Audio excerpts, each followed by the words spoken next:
लीजिए सुनिए प्रेमचंद की लिखी कहानी महातीर्थ। वाचन समीर गोस्वामी का है। मुंशी इंद्रमणि की आमदनी कम थी और खर्च ज्यादा। अपने बच्चे के लिए दाई का खर्च न उठा सकते थे, लेकिन एक तो बच्चे की सेवा शुश्रूषा की फिक्र और दूसरे अपने बराबर वालों से हेठे बनकर रहने का अपमान इस खर्च को सहने पर मजबूर करता था। बच्चा दाई को बहुत चाहता था, हरदम उसके गले का हार बना रहता था, इसलिए दाई और भी जरूरी मालूम होती थी।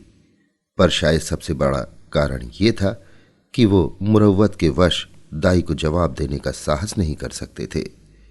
बुढ़िया उनके यहां 3 साल से नौकर थी। उसने उनके इकलौते लड़के का लालन पालन किया था। अपना काम बड़ी मुस्तैदी और परिश्रम से करती थी। उसे निकालने का कोई बहाना नहीं था और व्यर्थ खुचड़ निकालना इंद्रमणि जैसे भले आदमी के स्वभाव के विरुद्ध था। पर सुखदा इस संबंध में अपने पति से सहमत न थी। उसे संदेह था कि दाई हमें लूटे लेती है। जब दाई बाजार से लौटती तो वो दालान में छिपी रहती कि देखूं आटा कहीं छिपा कर तो नहीं रख देती, लकड़ी तो नहीं छिपा देती। उसकी लाई हुई चीजों को घंटों देखती, पूछताछ करती, बार बार पूछती, इतना ही क्यों? क्या भाव है? क्या इतना महंगा हो गया? दाई कभी तो इन संदेहात्मक प्रश्नों का उत्तर नम्रतापूर्वक देती, किंतु जब कभी बहू जी ज्यादा तेज हो जाती तो वो भी कड़ी पड़ जाती थी। शपथें खाती, सफाई की शहादतें पेश करती, वाद विवाद में घंटों लग जाते थे। प्रायः नित्य यही दशा रहती थी और प्रतिदिन ये नाटक दाई के अश्रुपात के साथ समाप्त होता था। दाई का इतनी सख्तियां झेलकर पड़े रहना सुखदा के संदेह को और भी पुष्ट करता था। उसे कभी विश्वास नहीं होता था कि ये बुढ़िया केवल बच्चे के प्रेम वश पड़ी हुई है। वो बुढ़िया को इतनी बाल प्रेमशीला नहीं समझती थी। संयोग से एक दिन दाई को बाजार से लौटने में जरा देर हो गई। वहां 2 कुंजड़िनों में देवासुर संग्राम मचा था। उनका चित्रमय हाव भाव, उनका आग्नेय तर्क वितर्क, उसके कटाक्ष और व्यंग सब अनुपम थे। विष के 2 नद थे या ज्वाला के 2 पर्वत जो दोनों तरफ से उमड़कर आपस में टकरा गए थे। क्या वाक प्रवाह था, कैसी विचित्र विवेचना! उनका शब्द बाहुल, उनकी मार्मिक विचारशीलता, उनके अलंकृत शब्द विन्यास और उनकी उपमाओं की नवीनता पर ऐसा कौन सा कवि है जो मुग्ध न हो जाता। उनका धैर्य, उनकी शांति विस्मयजनक थी। दर्शकों की एक खासी भीड़ भी थी। वो लाज को भी लज्जित करने वाले इशारे, वो अश्लील शब्द जिनसे मलिनता के भी कान खड़े होते, सहस्त्रों रसिक जनों के लिए मनोरंजन की सामग्री बने हुए थे। दाई भी खड़ी हो गई कि देखूं क्या मामला है। तमाशा इतना मनोरंजक था कि उसे समय का बिल्कुल ध्यान न रहा। एकाएक जब 9 के घंटे की आवाज कान में आई तो चौंक पड़ी और लपकी हुई घर की ओर चली। सुखदा भरी बैठी थी। दाई को देखते ही त्योरी बदलकर बोली, क्या बाजार में खो गई थी? दाई विनयपूर्ण भाव से बोली, एक जान पहचान की मेहरी से भेंट हो गई, वो बातें करने लगी। सुखदा इस जवाब से और भी चिढ़कर बोली, यहां दफ्तर जाने को देर हो रही है और तुम्हें सैर सपाटे की सूझती है। परंतु दाई ने इस समय दबने में ही कुशल समझी। बच्चे को गोद में लेने चली, पर सुखदा ने झिड़क कर कहा, रहने दो, तुम्हारे बिना वो व्याकुल नहीं हुआ जाता। दाई ने इस आज्ञा को मानना आवश्यक नहीं समझा। बहू जी का क्रोध ठंडा करने के लिए इससे उपयोगी और कोई उपाय न सूझा। उसने रुद्रमणि को इशारे से अपने पास बुलाया। वो दोनों हाथ फैलाए लड़खड़ाता हुआ उसकी ओर चला। दाई ने उसे गोद में उठा लिया और दरवाजे की तरफ चली, लेकिन सुखदा बाज की तरह झपटी और रुद्र को उसकी गोद से छीन कर बोली, तुम्हारी ये धूर्तता बहुत दिनों से देख रही हूं। ये तमाशे किसी और को दिखाइयो, यहां जी भर गया। दाई रुद्र पर जान देती थी और समझती थी कि सुखदा इस बात को जानती है। उसकी समझ में सुखदा और उसके बीच ये ऐसा मजबूत संबंध था जिसे साधारण झटके तोड़ न सकते थे। यही कारण था कि सुखदा के कटु वचनों को सुनकर भी उसे ये विश्वास न होता था कि मुझे निकालने पर प्रस्तुत है। सुखदा ने ये बातें कुछ ऐसी कठोरता से कहीं और रुद्र को ऐसी निर्दयता से छीन लिया कि दाई से सहन न हो सका। बोली, बहू जी, मुझसे कोई बड़ा अपराध तो नहीं हुआ, बहुत तो पाव घंटे की देर हुई होगी। इस पर आप इतना बिगड़ रही हैं तो साफ क्यों नहीं कह देती कि दूसरा दरवाजा देखो। नारायण ने पैदा किया है तो खाने को भी देगा, मजदूरी का अकाल थोड़े ही है। सुखदा ने कहा, तो यहां तुम्हारी परवाह ही कौन करता है? तुम्हारी जैसी लौंडने गली गली ठोकरें खाती फिरती हैं। दाई ने जवाब दिया, हाँ नारायण आपको कुशल से रखें, लौंडने और दाइयां आपको बहुत मिलेंगी। मुझसे जो कुछ अपराध हुआ हो क्षमा कीजिएगा, मैं जाती हूं। सुखदा, जाकर मर्दाने में अपना हिसाब कर लो। दाई, मेरी तरफ से रुद्र बाबू को मिठाइयां मंगवा दीजिएगा। इतने में इंद्रमणि भी बाहर से आ गए। पूछा, क्या है क्या? दाई ने कहा, कुछ नहीं, बहू जी ने जवाब दिया है, घर जाती हूं। इंद्रमणि गृहस्थी के जंजाल से इस तरह बचते थे जैसे कोई नंगे पैर वाला मनुष्य कांटों से बचे।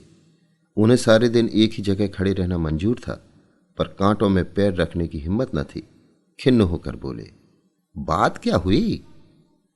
सुखदा ने कहा, कुछ नहीं, अपनी इच्छा, जी नहीं चाहता नहीं रखते, किसी के हाथों बिक तो नहीं गए।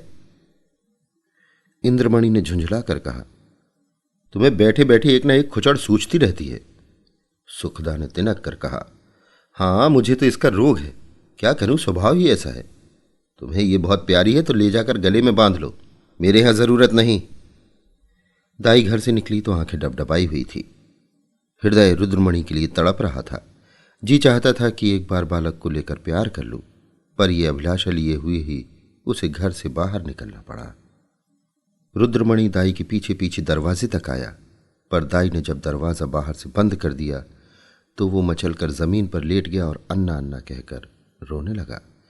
सुखदा ने चुमकारा, प्यार किया, गोद में लेने की कोशिश की, मिठाई देने का लालच किया, मेला दिखाने का वादा किया।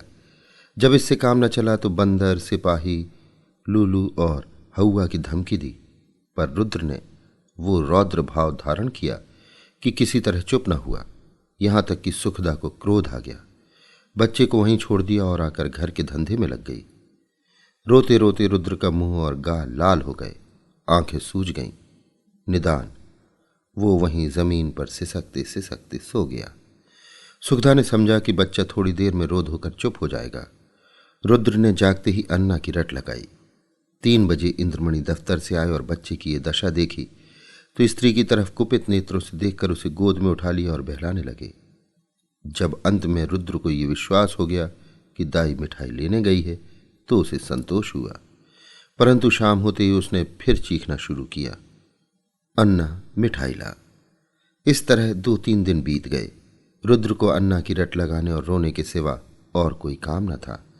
वो शांत प्रकृति कुत्ता जो उसकी गोद से एक क्षण के लिए भी न उतरता था, वो मौन व्रतधारी बिल्ली जिसे ताक पर देखकर वो खुशी से फूला न समाता था, वो पंखीन चिड़िया जिस पर वो जान देता था, सब उसके चित्त से उतर गए। वो उनकी तरफ आंख उठाकर भी न देखता। अन्ना जैसी जीती जागती प्यार करने वाली, गोद में लेकर घुमाने वाली, थपक थपक कर सुलाने वाली, गा गा कर खुश करने वाली चीज का स्थान उन निर्जीव जीवों से पूरा न हो सकता था। वो अक्सर सोते सोते चौंक पड़ता, अन्ना अन्ना पुकार कर हाथों से इशारा करता, मानो उसे बुला रहा है। अन्ना की खाली कोठरी में घंटों बैठा रहता। उसे आशा होती कि अन्ना यहां आती होगी। इस कोठरी का दरवाज़ा खुलते सुनता तो अन्ना अन्ना कहकर दौड़ता, समझता कि अन्ना आ गई। उसका भरा हुआ शरीर घुल गया, गुलाब जैसा चेहरा सूख गया। माँ और बाप उसकी मोहनी हंसी के लिए तरस कर रह जाते थे। यदि बहुत गुदगुदाने या छेड़ने से हंसता भी तो ऐसा जान पड़ता था कि दिल से नहीं हंसता, केवल दिल रखने के लिए हंस रहा है। उसे अब दूध से प्रेम न था, न मिश्री से, न मेवे से, न मीठे बिस्किट से, न ताज़ी इमरती से। उनमें मज़ा तब था जब अन्ना अपने हाथों से खिलाती थी। अब उनमें मज़ा नहीं था। 2 साल का लहलहाता हुआ सुंदर पौधा मुरझा गया। वो बालक जिसे गोद में उठाते ही नरमी, गर्मी और भारीपन का अनुभव होता था, अब सूख कर कांटा हो गया। सुखदा अपने बच्चे की ये दशा देखकर भीतर ही भीतर कुढ़ती, अपनी मूर्खता पर पछताती। इंद्रमणि जो शांति प्रिय आदमी थे, अब बालक को गोद से अलग न करते थे। उसे रोज साथ हवा खिलाने ले जाते थे, नित्य नए खिलौने लाते थे, पर मुरझाया हुआ पौधा किसी तरह भी न पनपता था। ताई उसके लिए संसार की सूर्य थी। उस स्वाभाविक गर्मी और प्रकाश से वंचित रहकर हरियाली को बाहर कैसे दिखाता। दाई के बिना अब उसे चारों ओर सन्नाटा दिखाई देता था। दूसरी अन्ना तीसरे ही दिन रख ली गई थी, पर रुद्र उसकी सूरत देखते ही मुंह छिपा लेता, मानो वो कोई डायन या चुड़ैल हो। प्रत्यक्ष रूप में दाई को न देखकर रुद्र अब उसकी कल्पना में मग्न रहता। वहां उसकी अन्ना चलती फिरती दिखाई देती थी। उसकी वो गोद थी, वही स्नेह, वही प्यारी प्यारी बातें, वही प्यारे गाने, वही मजेदार मिठाइयां, वही सुहावना संसार, वही आनंदमय जीवन। अकेले बैठकर कल्पित अन्ना से बातें करता। अन्ना कुत्ता भूखे, अन्ना गाय दूध देती, अन्ना उजला उजला घोड़ा दौड़े। सवेरा होते ही लोटा लेकर दाई की कोठरी में जाता और कहता, अन्ना पानी। दूध का गिलास लेकर उसकी कोठरी में रखाता और कहता, अन्ना दूध पिला। अपनी चारपाई पर तकिया रखकर चादर से ढांक देता और कहता, अन्ना सोती है। सुखदा जब खाने बैठती तो कटोरे उठा उठाकर अन्ना की कोठरी में ले जाता और कहता, अन्ना खाना खाएगी। अन्ना अब उसके लिए स्वर्ग की वस्तु थी, जिसके लौटने की अब उसे बिल्कुल आशा न थी। रुद्र के स्वभाव में धीरे धीरे बालकों की चपलता और सजीवता की जगह एक निराशाजनक धैर्य, एक आनंद विहीन शिथिलता दिखाई देने लगी। इस तरह 3 हफ्ते गुजर गए। बरसात का मौसम था। कभी बेचैन करने वाली गर्मी, कभी हवा के ठंडे झोंके, बुखार और जुकाम का जोर था। रुद्र की दुर्बलता इस ऋतु परिवर्तन को बर्दाश्त न कर सकी। सुखदा उसे फलालेन का कुर्ता पहनाए रखती थी।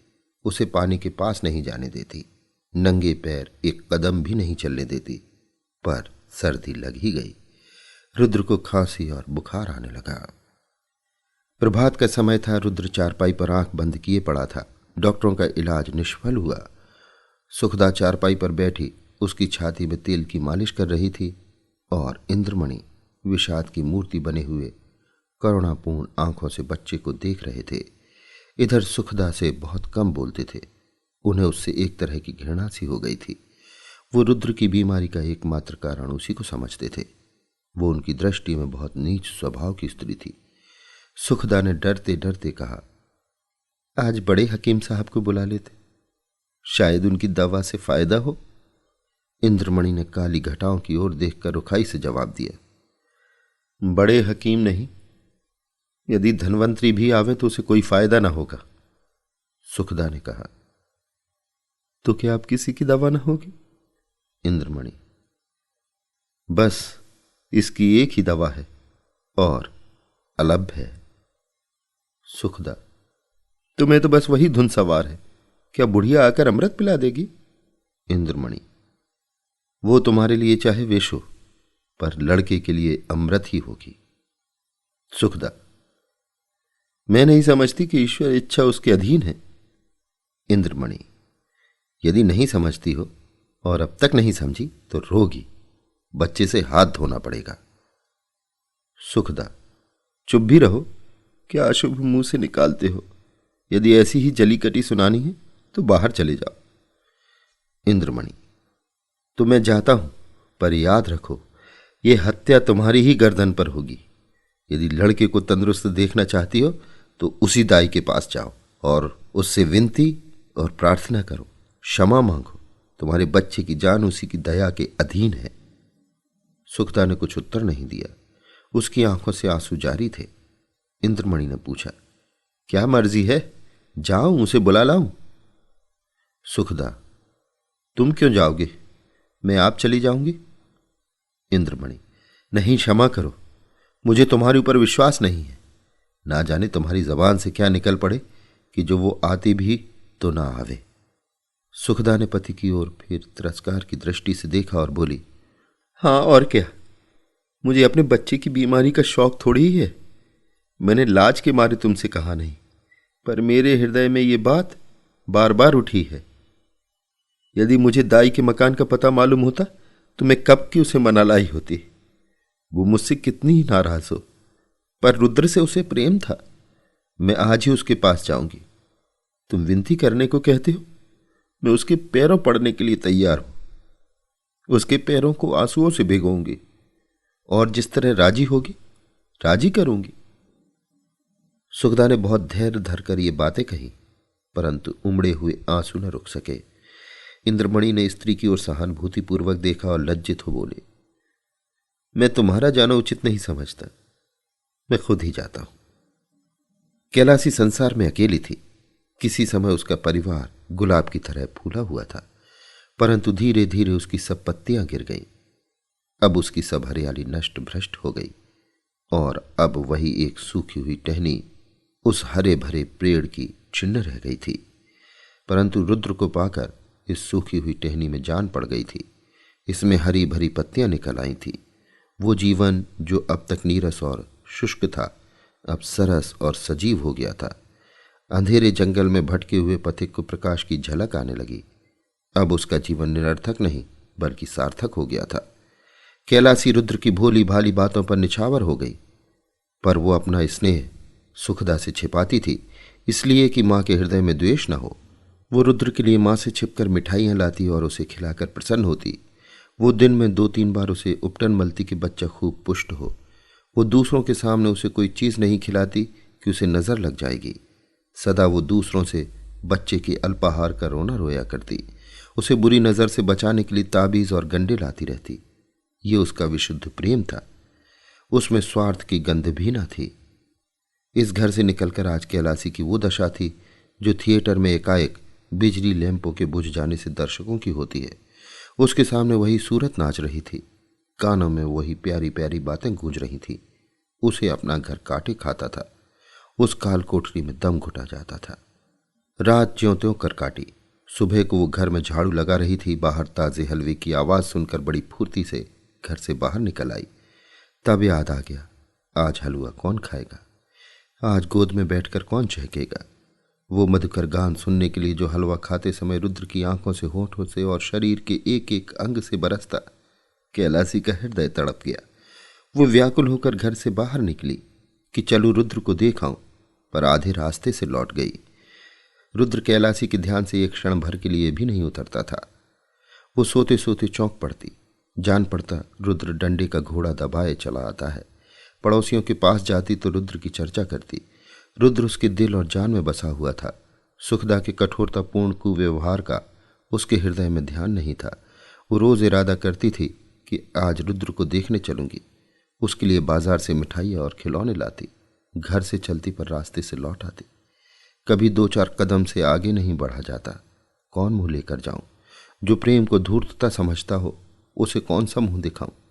कभी सोचती यदि रुद्र मुझे न पहचानते तो? बच्चों के प्रेम का ठिकाना ही क्या, नई दाई से हिल मिल गया होगा। ये ख्याल उसके पैरों पर जंजीर का काम कर जाता था। इस तरह 2 हफ्ते बीत गए। कैलासी का जी उछटा रहता, जैसे उसे कोई लंबी यात्रा करनी हो। घर की चीजें जहां की तहां पड़ी रहती, न खाने की सुध थी न कपड़े की। रात दिन रुद्र ही के ध्यान में डूबी रहती। संयोग से इन्हीं दिनों बद्रीनाथ की यात्रा का समय आ गया। मोहल्ले के कुछ लोग यात्रा की तैयारियां करने लगे। कैलासी की दशा इस समय उस पालतू चिड़िया की सी थी जो पिंजड़े से निकलकर फिर किसी कोने की खोज में हो। उसे विस्मृति का ये अच्छा अवसर मिल गया। यात्रा के लिए तैयार हो गई। आसमान पर काली घटाएं छाई हुई थी और हल्की हल्की फुहारें पड़ रही थी। दिल्ली स्टेशन पर यात्रियों की भीड़ थी। कुछ गाड़ियों पर बैठे थे, कुछ अपने घर वालों से विदा हो रहे थे। चारों तरफ एक हलचल सी मची थी। संसार माया आज भी उसे जकड़ी हुई थी। कोई स्त्री को सावधान कर रहा था कि धान कट जावे तो तालाब वाले खेत में मटर बो देना और बाग के पास गेहूं। कोई अपने जवान लड़के को समझा रहा था, असामियों पर बकाया लगान की नालिश में देर न करना और 2 रुपए सैकड़ा सूद जरूर काट लेना। एक बूढ़े व्यापारी महाशय अपने मुनीम से कह रहे थे कि माल आने में देर हो तो खुद चले जाइएगा और चलतू माल लीजिएगा, नहीं तो रुपया फंस जाएगा। पर कोई कोई ऐसे श्रद्धालु मनुष्य भी थे जो धर्ममग्न दिखाई देते थे। वे या तो चुपचाप आसमान की ओर निहार रहे थे या माला फेरने में तल्लीन थे। कैलासी भी एक गाड़ी में बैठी सोच रही थी, इन भले आदमियों को अब भी संसार की चिंता नहीं छोड़ती। वही बनिज व्यापार, लेन देन की चर्चा। रुद्र इस समय यहां होता तो बहुत रोता, मेरी गोद से कभी न उतरता। लौटकर उसे अवश्य देखने जाऊंगी। या ईश्वर किसी तरह ये गाड़ी चले, गर्मी के मारे जी व्याकुल हो रहा है। इतनी घटा उमड़ी हुई है किंतु बरसने का नाम नहीं लेती। मालूम नहीं ये रेल वाले क्यों देर कर रहे हैं। झूठ मूठ इधर उधर दौड़ते फिरते हैं। ये नहीं कि झटपट गाड़ी खोल दें, यात्रियों की जान में जान आए। एकाएक उसने इंद्रमणि को बाइसिकल लिए प्लेटफॉर्म पर आते देखा। उसका चेहरा उतरा हुआ और कपड़े पसीने से तर थे। वो गाड़ियों में झांकने लगे। कैलासी केवल ये जताने के लिए कि मैं भी यात्रा करने जा रही हूं, गाड़ी से बाहर निकल आई और इंद्रमणि उसे देखते ही लपक कर करीब आ गए और बोले, क्यों कैलासी, तुम भी यात्रा को चले? कैलासी ने सगर्व दीनता से उत्तर दिया, हाँ, यहां क्या करूं? जिंदगी का कोई ठिकाना नहीं, मालूम नहीं कब आंखें बंद हो जाएं। परमात्मा के हम मुंह दिखाने का भी तो कोई उपाय होना चाहिए। रुद्र बाबू अच्छी तरह है? इंद्रमणि, अब तो जा ही रही हो, रुद्र का हाल पूछकर क्या करोगी? उसे आशीर्वाद देती रहना। कैलासी की छाती धड़कने लगी। घबरा कर बोली, उनका जी अच्छा नहीं है क्या? इंद्रमणि, वो तो उसी दिन से बीमार है जिस दिन से तुम वहां से निकली। 2 हफ्ते तक उसने अन्ना अन्ना की रट लगाई। अब 1 हफ्ते से खांसी और बुखार में पड़ा है। सारी दवाइयां करके हार गया, कुछ फायदा न हुआ। मैंने सोचा था कि चलकर तुम्हारी अनुनय विनय करके लेवा लाऊंगा, क्या जाने तुम्हें देखकर उसकी तबीयत संभल जाए। पर तुम्हारे घर आया तो मालूम हुआ कि तुम यात्रा करने जा रही हो। अब किस मुंह से चलने को कहूं? तुम्हारे साथ सलूक ही कौन सा अच्छा किया था जो इतना साहस करूं? फिर पुण्य कार्य में विघ्न डालने का भी डर है। जहां उसका ईश्वर मालिक है, आयु शेष है तो बच ही जाएगा, अन्यथा ईश्वरी गति में किसी का क्या वश। कैलासी की आंखों के सामने अंधेरा छा गया। सामने की चीजें तैरती हुई मालूम होने लगीं। हृदय भावी अशुभ की आशंका से दहल गया। हृदय से निकल पड़ा, या ईश्वर मेरे रुद्र का बाल बांका ना हो। प्रेम से गला भराया। विचार किया, मैं कैसी कठोर हृदया हूं। प्यारा बच्चा रो रो कर हलाकान हो गया और मैं उसे देखने तक नहीं गई। सुखदा का स्वभाव अच्छा नहीं ना सही, किंतु रुद्र ने मेरा क्या बिगाड़ा था कि मैंने मां का बदला बेटे से लिया। ईश्वर मेरा अपराध क्षमा करो, प्यारा रुद्र मेरे लिए हुड़क रहा है। इस ख्याल से कैलासी का कलेजा महसूस उठा और आंखों से आंसू बहने निकले। मुझे क्या मालूम था कि उसे मुझसे इतना प्रेम है। नहीं मालूम बच्चे की क्या दशा है। भयातुर हो बोली, दूध तो पीते हैं ना? इंद्रमणि, तुम दूध पीने को कहती हो? उसने 2 दिन से आंखें तक नहीं खोली। कैलासी, या मेरे परमात्मा, अरे कुली कुली, बिठा कर मेरा सामान गाड़ी से उतार दे। अब मुझे तीरथ जाना नहीं सोचता। हाँ बेटा, जल्दी कर। बाबूजी देखो, कोई इक्का हो तो ठीक कर लो। इक्का रवाना हुआ। सामने सड़क पर बग्घिया खड़ी थी।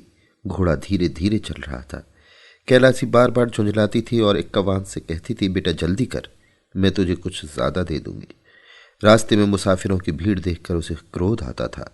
उसका जी चाहता था कि घोड़े के पर लग जाते, लेकिन इंद्रमणि का मकान करीब आ गया तो कैलासी का हृदय उछलने लगा। बार बार हृदय से रुद्र के लिए शुभ आशीर्वाद निकलने लगा। ईश्वर करे सब कुशल मंगल हो। एक का इंद्रमणि की गली की ओर मुड़ा। अकस्मात कैलासी के कान में रोने की ध्वनि पड़ी। कलेजा मुंह को आ गया, सिर में चक्कर आ गया। मालूम हुआ नदी में डूबी जाती हूं। जी चाहा कि इक्के पर से कूद पड़ूं, पर थोड़ी देर में मालूम हुआ कि कोई स्त्री मैके से विदा हो रही है। संतोष हुआ। अंत में इंद्रमणि का मकान आ गया। कैलासी ने डरते डरते दरवाजे की तरफ ताका, जैसे कोई घर से भागा हुआ अनाथ लड़का शाम को भूखा प्यासा घर आए। दरवाजे की ओर सटकी हुई आंखों से देखे कि कोई बैठा तो नहीं है। दरवाजे पर सन्नाटा छाया हुआ था। महाराज बैठा सुरती मल रहा था। कैलासी को जरा ढांढस हुआ। घर में बैठी तो नई दाई पुलटिस पका रही थी। हृदय में बल का संचार हुआ। सुखदा के कमरे में गई तो उसका हृदय गर्मी के मध्याह्न काल के सदृश कांप रहा था। सुखदा रुद्र को गोद में लिए दरवाजे की ओर एकटक ताक रही थी। शोक और करुणा की मूर्ति बनी थी। कैलासी ने सुखदा से कुछ नहीं पूछा। रुद्र को उसकी गोद से लिया और उसकी तरफ सजल नयनों से देखकर कहा, बेटा रुद्र, आंखें खोलो। रुद्र ने आंखें खोली। क्षण भर दाई को चुपचाप देखता रहा, तब एकाएक दाई के गले से लिपटकर बोला, अन्ना आई, अन्ना आई।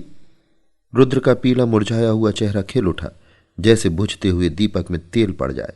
ऐसा मालूम हुआ मानो वो कुछ बढ़ गया है। 1 हफ्ता बीत गया। प्रातःकाल का समय था।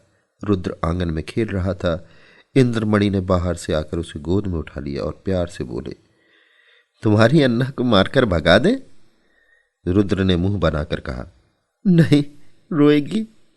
कैलासी बोली, क्यों बेटा, तुमने तो मुझे बद्रीनाथ नहीं जाने दिया। मेरी यात्रा का पुण्य फल कौन देगा? इंद्रमणि ने मुस्कुराकर कहा, तुम्हें उससे कहीं अधिक पुण्य हो गया है। ये तीर्थ महातीर्थ है। अभी आप सुन रहे थे प्रेमचंद की लिखी कहानी महातीर्थ। वाचन समीर गोस्वामी कथा।